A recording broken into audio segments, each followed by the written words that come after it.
Hello. Hi, everyone. I am live here today with Jennifer Fisher for the December Doing It series. I know that it's not quite December yet, but it already feels like it. So I am celebrating corporate badasses who are changing their organizations from the inside out.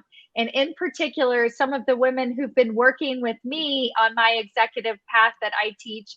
And Jennifer is one of my old school players. We've been working together for almost 3 years now, or something like that. And she has just transformed her career and her leadership. And it's just goes without saying how much of an impact she's making. And so I just want to take the time today to celebrate her and also to answer some questions for you about her leadership and how she makes corporate badass decisions every single day. Thank you, Jennifer. Thank you for being here. Oh, thank you so much, Stacy, for hosting me. I am so excited. It has been such a wonderful journey with you, and I'm so excited to be part of the December Doing It series. It's great. It's great. Can you take a minute to introduce yourself and let us know who you are? Absolutely. My name is Jennifer Fisher, and I am the Chief Sales Officer for Higher Education at WorldStrides. I am obviously thrilled to be working at WorldStrides. It's a great company, which I'll go into a little bit more later. But I've had a wonderful journey, throughout my 30 plus years career, and really excited to be in this role and making an impact, not just on my team, but with my university partners. And I'm also excited to say that I'm the host of my own podcast, A Life You Love, Sales Tips with Jennifer Fisher. And that will be 2 years. I've been running the podcast in January. So super excited. And once again, I'm just thrilled to be here. Oh, amazing. And, we talk, there's like the saying, which came first, the chicken or the egg? And I want you all to know, were you a vice president of sales when you started your podcast? Or, I know was. we have several titles, and I teach about becoming the executive ahead of time. And Jennifer just stated she's been doing this for 2 years, and she has owned her thought leadership and the value that she brings to the sales community literally from the beginning of us working together and putting that out there. And does that create her success? In some ways, yes, but it also creates the confidence, and it creates confidence in her university partners and the networking, and then at her organization. And it's really helped. Some of her thought leadership has helped even put WorldStrides on the map, and other people understanding what WorldStrides does. So it's absolutely incredible. Definitely check that out. I'll link to it in the comments as well, because it's a fantastic podcast. I listen to it. It's really, really inspiring and great. Thank you. Oh, thank you. Yeah. So to start out, can you describe for us a little bit about your leadership style? Absolutely. And, it's always one of those things that, when you're trying to pave your way and you're really defining yourself, what I really learned about me and my leadership style is that I am a visionary. I am all about painting the picture of what can be, as well as the roadmap to help get us all there. So I love working with the teams, and I love keeping them motivated and showing them what they can do. And by doing that, I'm painting an amazing picture of what success looks like, and then I'm helping them get there on the roadmap. Thank you for sharing that. I want you to listen to what she shared, and also how she shared it. So it's something that we work on right away when you join executive ahead of time, is really understanding how to describe yourself, because so many of us know how to describe ourselves, like in Jennifer's case, as a sales expert, as an expert sales executive or sales leader, but really knowing your contribution that you bring in terms of your leadership style. Not only does it help other people see you that way, but it helps, again, transform your leadership. And when the more you can share that with other people and tell people, what makes you great, that's the single best way to start sharing about your accomplishments, to really be able to offer that gift to other people. And so I appreciate you sharing that with us in real time. And it's always transforming and changing and shifting, but it's a really good thing for everyone to practice. What would you say if someone said, "What's your leadership style?" So good. That's right. It is. And it really helps helps you embrace what your top qualities are. Otherwise you're all over the place. But when you realize what you're good at and what makes you you, you can embrace it and then build from there, which is really exciting. But you have to know what that is. You have to understand that and know what it is first. Yeah, so good. So, what are the ways that you have been able to use your leadership to inspire others? Because I'm have a feeling that people watching this interview are going to be inspired by you and your words. And so, I know that as you have grown in your career, it's sort of the tables have shifted. Now you're becoming a mentor to others. Your podcast is inspiring people. So, what can you share with us some of the ways that you've been able to grow yourself as a leader, but then now give back to the community? Absolutely. And as you said, I love working with my team and other team members within the organization. And I would say, the biggest thing that I help people see and do is to really focus on what you can control. And I know it's always easier said than done. Trust me, I get it, right? But you have to realize, especially as you grow in your leadership and you grow into an executive leader, you have to know what to focus on and what you have control over. Otherwise, you will always spend your time spinning and not get anything done. And as executive leaders, we have to be able to make decisions quickly and be able to move on.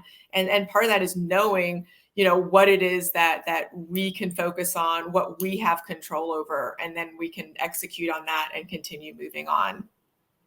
So that reminds me of my second question, which was, how do you inspire your team through difficult situations, through challenging times that we have seen over the last couple of years in all industries? But now I feel like we're facing a new wave of layoffs in the tech industry, which tend to kind of spill over into various other industries. The universities are still getting back on their feet.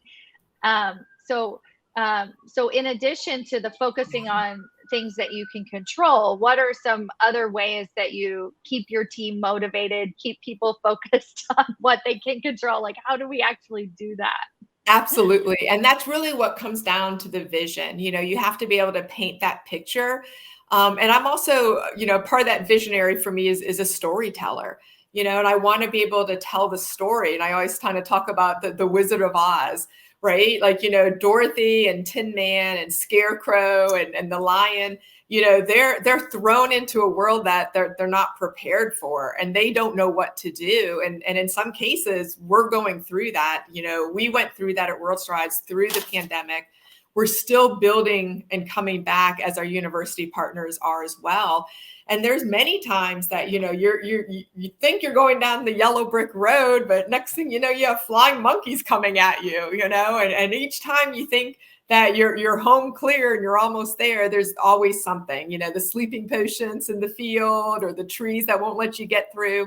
There's always something. And so you have to prepare for that, but also know that you have the grounded confidence to get through it as well.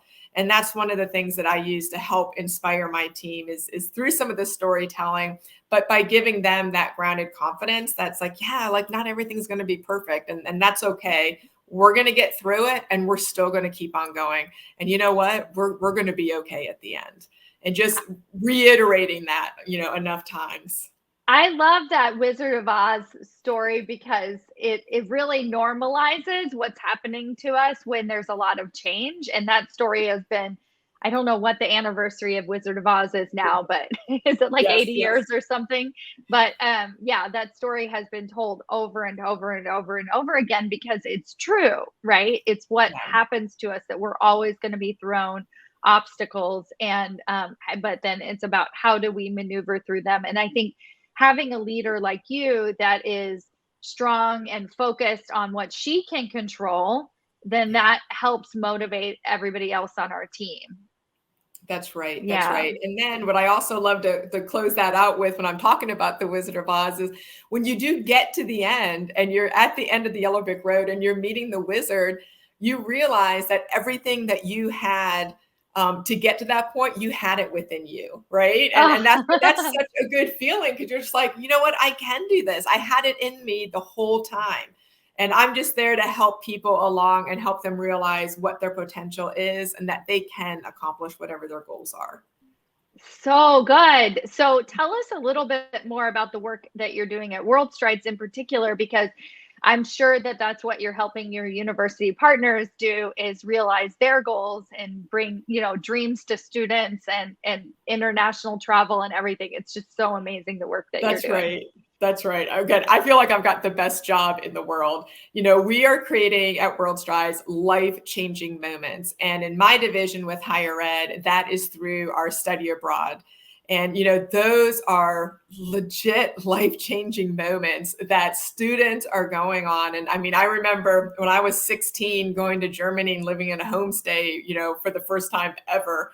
Those are life-changing moments. And I was changed forever for the better.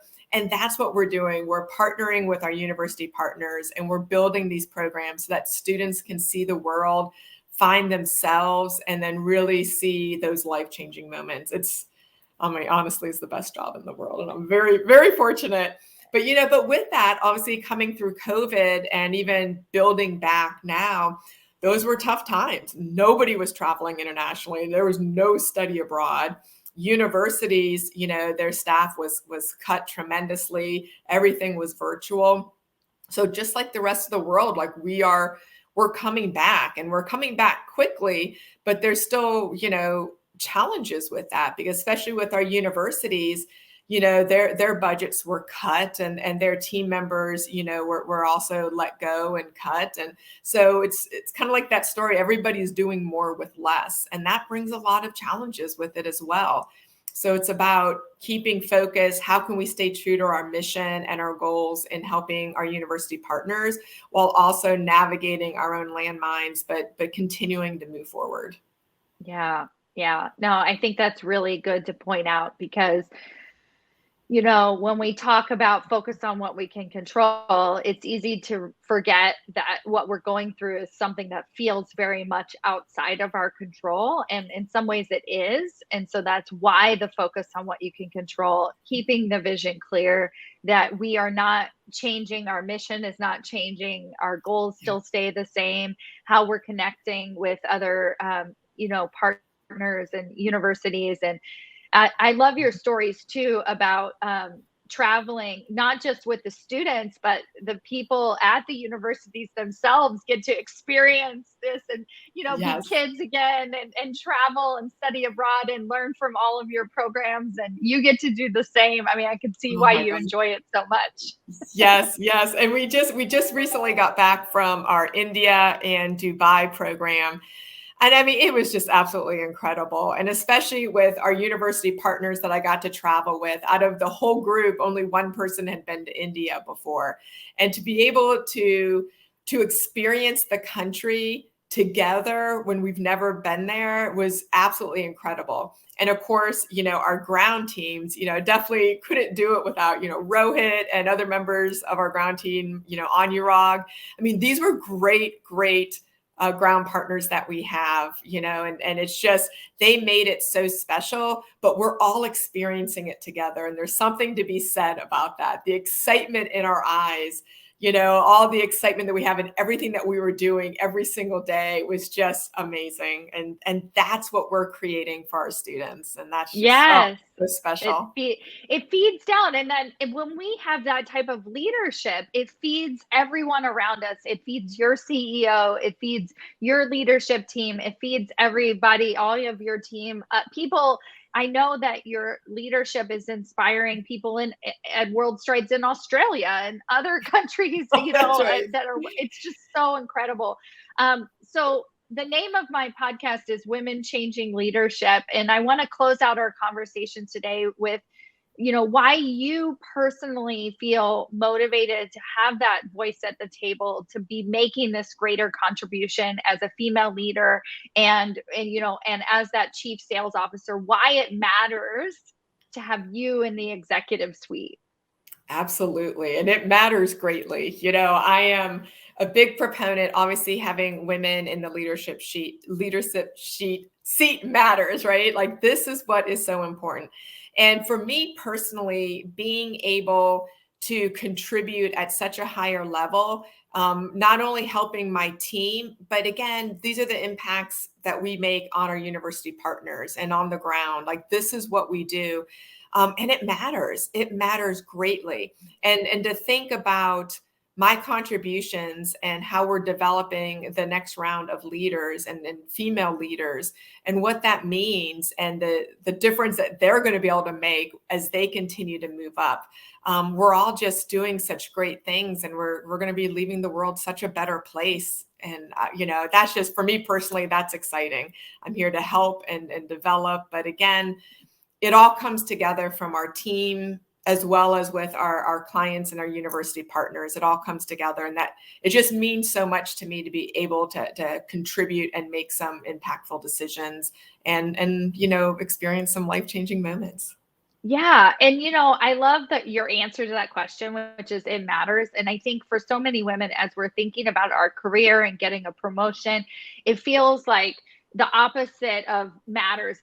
Like, it matters to me, but does it matter to have me in the C-suite? And especially when we're fighting against other forces, like having to advocate for ourselves and challenge and push and, all of these things, you start to lose sight of the bigger picture, which is that diversity truly does matter, that we need diverse voices in the executive room, and that your organization needs those voices, and the impact that we all can have when we all come together, right? Just like you said, it's not just about you being chief sales officer and having that title. It is about the change that you're making and why you're able to make it with that organization. And so I so appreciate that in you and your leadership and all of the work that you're doing. Well, I can't say enough to say thank you to you, Stacy. I mean, a lot of this, would not have happened without my coaching with you over the past 3 years. I mean, really, you have transformed my life, and I know you've transformed many other lives, and I know I am so grateful. It's such a wonderful program that I feel like everyone, needs to be part of. I mean, this is life-changing to what you're doing. Thank you. I always say that the women come into executive ahead of time as corporate badasses. Like, you were already a corporate badass. I just give you some little tweaks and tools to kind of maneuver around the way, right? It's sort of like you wouldn't send, your university, your students off to India all by themselves, right? They need the whole package. They need to be taken care of and sent on their way in this magical way. And that's what I do. I take great things and I make them even greater, right? And so it's so great. It's so great. This is why we're kindred spirits on this journey together. It's so That's wonderful. Right. Well, I'm gonna so you can connect with Jennifer. I will make sure that I tag her specifically in this live so that you can follow her and connect with her on LinkedIn. Definitely go to her podcast, A Life You Love, Sales Tips with Jennifer Fisher. And just let us know what this conversation meant to you and how it's inspired your leadership. And we'll be here live every Tuesday for the month of December at 1 p.m. Eastern time, same place, celebrating a different leader who is changing their organization from the inside out. Thank you so much. Thank you.